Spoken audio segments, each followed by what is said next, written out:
চলতে শুরু করলো সৌদি আরবের সবচেয়ে বড় তেল ভান্ডার। তেহরানের টার্গেট থেকে রক্ষা পেল না রিয়াদ। ইরানের দাবি বিশ্বাসঘাতকতার জবাব দিতেই সৌদির জ্বালানি হৃৎপিণ্ড বেছে নিয়েছে তারা। যে স্থাপনাকে ঘিরে কড়া নিরাপত্তার বলয়, সেই দেয়াল ভেদ করেই আঘাত হানল ইরান।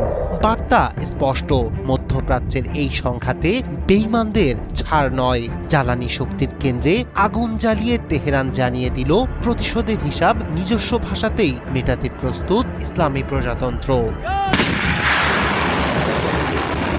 সৌদি আরবের সবচেয়ে গুরুত্বপূর্ণ তেল স্থাপনায় নজিরবিহীন হামলা।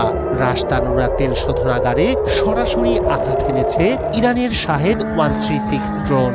বিস্ফোরণের পর মুহূর্তেই আগুন জ্বলে ওঠে স্থাপনায়। দ্রুত আগুন নিয়ন্ত্রণে আনা হলেও সাময়িকভাবে বন্ধ করে দেয়া হয়েছে কার্যক্রম।